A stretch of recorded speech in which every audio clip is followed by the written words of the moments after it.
The skies of New Carthage were a graveyard. Charred towers jutted from oceans of ash, and entire districts smoldered in silence. Black clouds drifted across the upper atmosphere, reflecting the faint glow of orbiting debris. Among the shattered ruins, rescue crews dug through rubble too hot to touch, dragging out the remains of families who had taken shelter in schools and hospitals. They found children clutching each other in death, bodies curled around toys fused into slag. Admiral Elias Kane stood at the heart of the devastation, his boots grinding into gray dust that had once been homes. The air stank of burned plastic and scorched stone. He bent down, lifted a cracked toy soldier from the ground, and turned it over in his palm. Its head was melted away, the torso broken. He squeezed it until blood beaded from his palm, but his expression never changed. His officers, waiting behind him, did not dare speak. They knew, Kane said finally, his voice low, each word measured. They knew there were only civilians here. They chose children because children can't fight back. The officer beside him cleared his throat, shaken. Sir, preliminary estimates say 300,000 confirmed dead. 2/3 were under 12. Kane closed his eyes, forcing the words into memory. He would never let the numbers fade into abstraction. 300,000 children murdered by the Vorath Empire. Seal this place, Kane ordered. No one leaves until every body is found. Every last one of them deserves to be brought home. When he returned to orbit, the command deck of the Resolute fell silent. Crew members glanced up at him, eyes hollow. They had seen the reports, the footage, the endless stream of burned bodies. Kane gave no speech. He sat in his chair, toy soldier still in his hand, and ordered the ship toward Earth. The United Terran Confederation Council convened in Geneva 3 days later. The chamber buzzed with fury and fear as delegates shouted over one another. Holograms of New Carthage's ruins hovered in the center, images of collapsed schools, ash-choked cradles, parents clawing at rubble with bare hands. Counselor Havel of Mars slammed his fist on the table. We cannot fight the Vorath. Their fleets outnumber ours 10-1. If we resist, humanity will be wiped out within months. Others nodded grimly. Appeasement is survival, muttered the delegate from Europa. A senator from Earth rose, voice trembling. And if we bow? What lesson will the Empire learn? That they can slaughter our children whenever they wish? That humanity bleeds without consequence? The chamber erupted again. Shouts of fight clashed with cries of surrender. Admiral Kane rose slowly from his seat, and the noise ebbed into silence. He placed the broken toy soldier on the council's table. Its scorched plastic gleamed under the chamber lights. 300,000, Kane said, his voice flat, carrying across the room. 300,000 children murdered while their parents screamed helplessly from orbit. They didn't attack soldiers. They didn't target fleets. They struck schools and hospitals. And they laughed while they did it. Counselor Havel interjected, his voice sharp. Admiral, emotion will not save us. If we provoke them further. Kane's gaze snapped to him, cold as steel. If we kneel, we are already extinct. The Vorath don't want peace. They want obedience. Today it was New Carthage. Tomorrow it will be Earth. Do you propose we hand them our sons and daughters so we can live as pets? A heavy silence pressed down on the chamber. Kane let it linger before continuing, his voice a blade cutting through hesitation. You all fear annihilation. I fear something worse. That the galaxy will look at humanity and see nothing but a species too cowardly to protect its own children. That is extinction in every way that matters. The council sat frozen. For the first time, no one interrupted. Kane leaned forward. I won't beg the Vorath for mercy. They showed us what mercy means to them. If this body has no courage, then let the record show, Admiral Elias Kane will take his fleet, and we will make them pay. With or without your blessing. The silence stretched, broken only by the faint hum of the chamber's energy shields. Then, one by one, voices rose, not in argument, but in agreement. Some reluctant, some burning with rage. Finally, the council chairwoman spoke. Admiral Kane, The Confederation authorizes full mobilization. Humanity goes to war. That night, Kane stood alone in his quarters aboard the Resolute. The toy soldier sat on his desk, scorched and fragile. He stared at it in silence until his comms console pinged. A transmission unfolded before him, the tall figure of Archduke Xyler Vorith materializing in holographic form. The alien's skin shimmered with iridescent scales, his golden eyes cold with amusement. "Admiral Kane," Xyler drawled, his voice like oil sliding across stone. "I hope you enjoyed the mercy we granted your kind. A single colony erased, nothing more. A message to remind you of your place." Kane's jaw tightened, but he did not speak. Xyler smiled, baring sharp teeth. "Defy us again, and the next bombardment will not be confined to one world. Earth itself will be ash. Humanity's line will end in a single night." The transmission cut. Silence returned. Kane exhaled once, slow and steady, then tapped his console. "Bridge. Sir?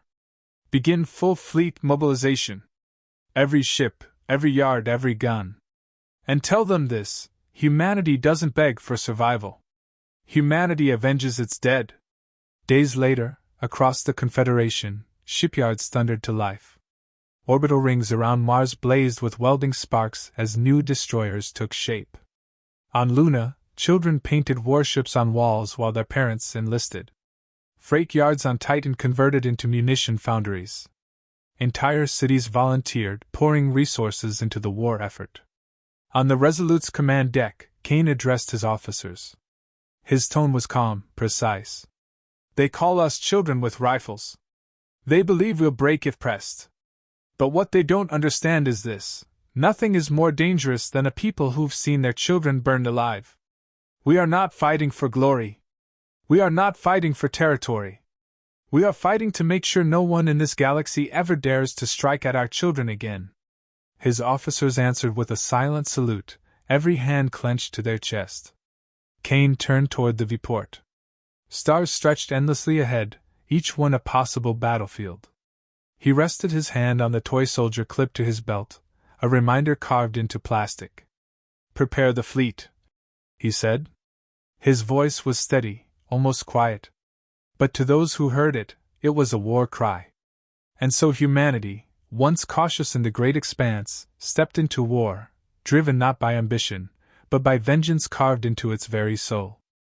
The Vorith capital glittered beneath endless starlight, its towers carved from crystal and obsidian.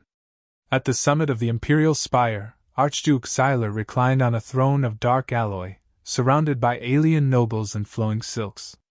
The chamber echoed with cruel laughter as servants poured wine into chalices shaped like skulls. "Humans mourn as if they were the first to lose a world," Xyler declared, raising his glass. "They will learn what every lesser species learns, that resistance is death, obedience survival." A minor noble ventured timidly. "Archduke, their response seems fervent. Perhaps they—" Xyler's gaze cut him short. "Fervor cannot match supremacy. The humans are children wielding knives against an empire forged in fire millennia ago. They will burn, and their ashes will serve as warning." The banquet roared again with laughter. The galaxy's lords saw no threat, only amusement. Across the void, humanity refused to weep any longer. Earth's orbit glowed with construction. Entire shipyards expanded at a pace once thought impossible. Welders worked until their hands bled. Families sold heirlooms to fund the fleet. On Mars, children stood outside factories, handing water to exhausted workers. Everywhere, the same phrase echoed, "For the children of New Carthage." Admiral Kane moved like a specter among the docks, inspecting hulls with cold precision. He asked for no sleep, no comfort. Engineers saluted him with welding masks lifted, eyes burning with the same grim fire. Soldiers trained in sealed domes, their chants reverberating across cities. "We do not kneel. We do not forgive." At a war briefing aboard the Resolute, his officers crowded the table. Holographic star maps glittered with red and blue markers. "Vorith fleets patrol heavily along the Kepler frontier," said Commander Reeves. "If we strike there, we'll draw their gaze and prove our resolve." Another officer frowned. Sir, they outnumber us 3-1. A direct engagement. Kane cut him off with a glance. Numbers don't win wars. Resolve does. The Vorth believe we'll hide behind Earth's defenses. We won't.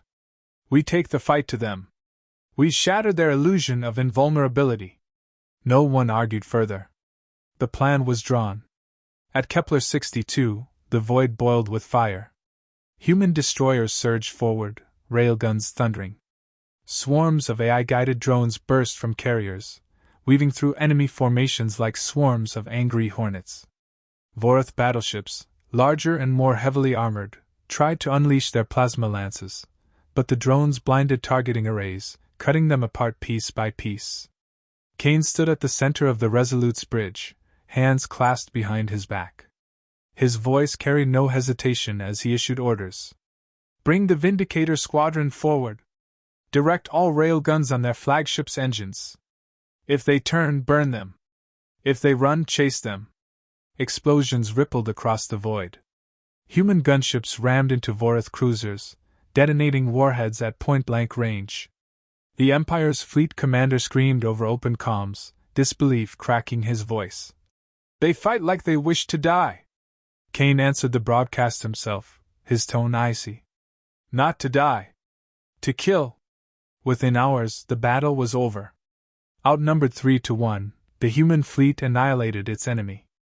Vorth wreckage drifted across Kepler's star like shattered crowns.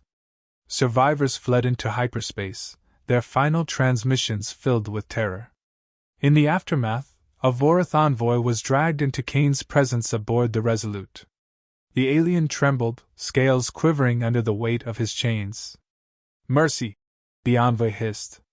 Spare us. We were following orders. Kane stared at him for a long moment, then spoke with quiet contempt. Where was your mercy when our children burned in their schools? Where was it when you bombarded hospitals and playgrounds? The envoy opened his mouth, but Kane raised a hand. Tell your Archduke, every time we face your fleets, we will cut deeper. Every colony you burn will be answered by the fall of one of your worlds. The envoy shuddered as soldiers dragged him away. Humanity did not pause. Shipyards roared with new life, fueled by fresh resolve. Colonies volunteered their resources, even at risk of famine. Children painted slogans on walls, their crude letters spelling fury, never again. The Confederation broadcast the Kepler victory across every channel. Billions watched as Vorth wreckage floated lifeless, proof that the impossible was possible. Hope, once buried beneath grief, began to stir. Kane addressed the Confederation by transmission, his face stern beneath the flag of Earth. New Carthage will not be the last massacre if we hesitate. The Vorth think us weak because we value life. They confuse compassion with fragility. They will learn otherwise. We will not stop until they understand that striking at humanity carries a price too great to pay. His words reached miners on Pluto, farmers on Europa, soldiers orbiting Saturn. Everywhere, humanity answered with raised fists and whispered oaths. The next strike was bolder. A Vorth supply world, Fortress Delta, was targeted. Defended by orbital guns and legions of warriors, it had stood untouched for centuries. Kane ordered the attack without hesitation. His fleet dropped from hyperspace like thunder. Missiles streaked across the black, ripping apart planetary shields. Human infantry stormed through corridors where alien slaves had been shackled for generations. When the fighting ended, the fortress lay in ruins. Thousands of slaves cheered as chains fell from their wrists. For the first time in memory, they saw stars without bars between them. The liberation broadcast stunned the galaxy. Oppressed species everywhere whispered of a new power, one not bound by fear. The Vorth Empire, for the first time in millennia, looked vulnerable. That night, Kane stood alone on the Resolute's observation deck. Below him, the freed world burned with the fires of battle, but its people danced in the streets. His reflection stared back at him from the glass, hollow-eyed but unyielding. Commander Reeves approached cautiously. Sir, you've given the galaxy something it hasn't had in centuries, hope. But we've also made ourselves a target unlike any before. Cain did not look away from the stars. Let them come. Every battle makes us stronger. Every death of theirs pays for the children they took from us. Reeves hesitated. And when we reach the heart of their empire? Cain finally turned, his voice low, steady, without mercy. Then we show them the other side of humanity. The Vorath capital was trembling. Streets once filled with parades of arrogance now ran with fear. For centuries, no enemy had ever reached the core, yet human fleets were burning through defenses like fire through paper. Planet after planet surrendered, garrisons abandoning their posts before a single shot was fired. Archduke Xyler stood at the balcony of the imperial spire, his jeweled robes hanging heavy on his shoulders. He stared at the black horizon where orbital defenses glowed faintly in the night. His advisors clustered around him, their whispers frantic. They take worlds faster than we can respond. Entire legions refuse orders. They would rather desert than face them. Xyler slammed his clawed hand against the railing. Cowards! These are humans, upstarts, infants of the stars. They cannot break the Empire. They will learn their place when their fleet smashes against our walls. But even as he shouted, distant thunder shook the skies. Human ships had arrived. Admiral Elias Cain stood at the command deck of the Resolute. Before him stretched the Vorath homeworld, its towers gleaming like a crown under the light of its twin moons. Around it, the last Imperial fleet assembled, dozens of dreadnoughts bristling with weapons, a wall of metal meant to halt his advance. Cain's face was calm, unreadable. He turned to his captains, gathered by hololink. They will throw everything at us. Do not mistake their desperation for strength. We will cut through them as we have every fleet before. Hold the line. Strike without hesitation. Humanity does not falter. The fleet surged forward. Railguns fired in synchronized waves, a symphony of thunder across the void. Swarms of drones streaked past like shooting stars. Vorath dreadnoughts unleashed their plasma storms, but human shields absorbed the brunt, and the rest tore harmlessly into empty space. The battle became chaos. Human destroyers rammed enemy hulls, detonating at point-blank range. Drones drilled into dreadnought engines, leaving them crippled and drifting. Entire formations collapsed under coordinated strikes. The Empire's line broke, panic spreading as ships turned to flee. On the Resolute's bridge, an officer shouted, "Their flagship is retreating!" Cain's eyes narrowed. "No retreats today. Target engines. Bring them down." Moments later, the Vorath flagship erupted into fragments, its death flare visible even from the planet's surface. The last defenders scattered. The path to the capital lay open. In the streets below, citizens of the Empire stared upward as the human fleet blotted out the stars. Panic spread, crowds surging through alleys and plazas. For the first time in memory, the invincible had become the hunted. Cain's fleet descended. Dropships roared through the atmosphere, carrying soldiers in steel-gray armor. Resistance crumbled almost instantly. Garrisons laid down weapons, nobles fled their palaces, and slaves opened chains with trembling hands, uncertain if freedom was real. At the heart of the city, the Imperial spire stood unbroken, defiant amid chaos. Cain led the assault personally. He marched at the head of his soldiers through shattered gates, railgun in hand, eyes fixed on the throne chamber. The great doors burst open. Archduke Xyler stood waiting, flanked by guards in ceremonial armor. His eyes burned with fury as Cain stepped inside.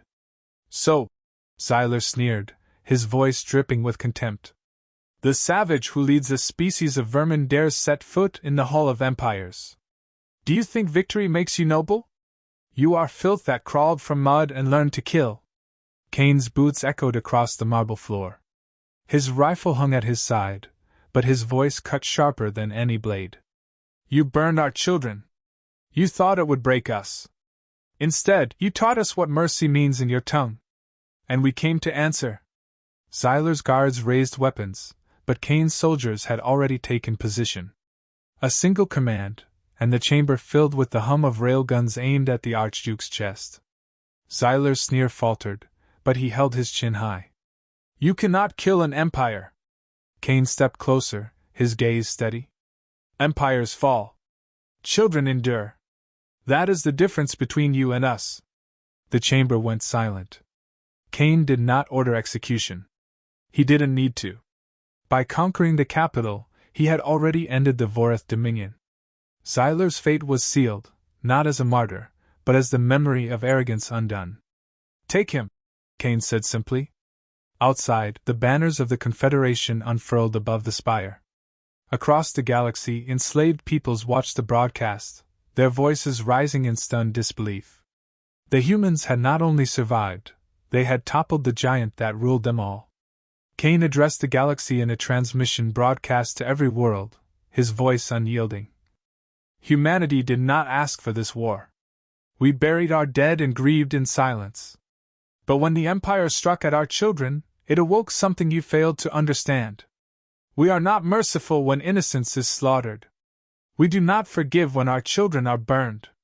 If you strike at humanity, you will face the other side of us, the side that will never stop until justice is done.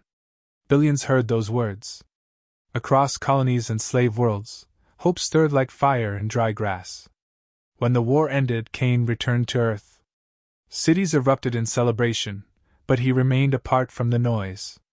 He walked alone through the memorial square where a monument had been raised, an eternal flame burning beside the names of the dead carved into black stone.